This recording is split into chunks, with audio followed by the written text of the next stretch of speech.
வணக்கம் நேயர்களே.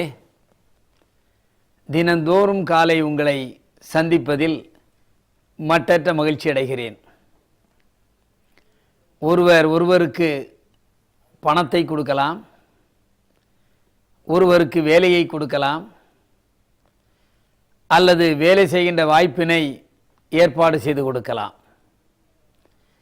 எந்த நிலையில் இருந்தாலும் அந்த வாழ்க்கை பயனுள்ளதாக அமைய வேண்டும் என்பதுதான் நமது வெற்றி படிக்கட்டின் நோக்கமாக இருக்கும். சிலர் நினைப்பார்கள், ஒரு மனிதன் இன்னொரு மனிதனை கொன்றுவிட்டால்தான் அது கொலை என்று நினைக்கின்றார்கள். அது மட்டுமல்ல, மனசாட்சிக்கு எதிராக செயல்படுகின்ற மனதை கூட கொலை செய்கின்றவனாகத்தான் நாம் கருத வேண்டும். நமது மனது எப்பொழுதுமே நல்லதைத்தான் ஏற்றுக்கொள்ளும். தீயவைகளை நாம் செய்கின்ற பொழுது மனம் சொல்லும், உன் மனசாட்சியை நீ கொண்டிருக்கிறாய், அந்த மனசாட்சியே உன்னை துன்பத்தில் ஆழ்த்திவிடும் என்று அந்த மனசாட்சி அதை சொல்லும். கொலை என்று சொன்னேன். இப்பொழுதெல்லாம் நீங்கள் பத்திரிகையிலே படிப்பீர்கள், காலையிலே இருந்து மாலை பல வகையான கொலைகளை பார்க்கின்றீர்கள். முற்காலத்திலெல்லாம் ஒரு மனிதன் ஒரு கொலையை செய்தால், மன்னிடம் சென்றால், கொலைக்கு பதிலாக இன்னொரு கொலை, நீ மற்றவனை கொலை செய்தாய், எனவே அரச தண்டனாக நீ தண்டிக்கப்பட்டு கொலை செய்யப்படுவாய் என்று உடனுக்குடன் மந்திரிகள், அரசர்கள் அங்கே நீதியை வழங்கினார்கள். இதனால் கொலை செய்பவர்கள் நமக்கும் அந்த தண்டனை உண்டு என்று எண்ணி கொலை குற்றங்கள் பழைய காலத்தில் குறைவாக இருந்தன. இப்பொழுது கொலை செய்பவர்கள் தண்டனை அடைவதற்கு முன்பே 90 நாள் சிறையில் இருந்தால் கண்டிப்பாக ஜாமீனில் வெளியே விடலாம் என்று சட்டம் இருக்கிறது. எனவே அவர்கள் துணிஞ்சு கொலைகளை செய்கின்றார்கள். சட்டத்தை மாற்ற வேண்டும்.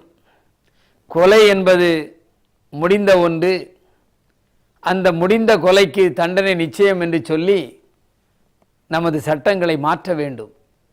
அப்படி என்று சொன்னால்தான் இந்த நாட்டில் நல்ல ஒரு சுமூகமான வாழ்க்கை நமக்கு கிடைக்கும். மனசாட்சியை பற்றி சொன்னேன். மனசாட்சிக்கு எதிராக செய்வதும் ஒரு கொலைதான். அந்த கொலைக்கு எந்த நீதிபதியும் கிடையாது, எந்த வக்கீலும் வாதாட மாட்டார்கள், எந்த சுற்றத்தாரும் தட்டி கேட்க மாட்டார்கள்.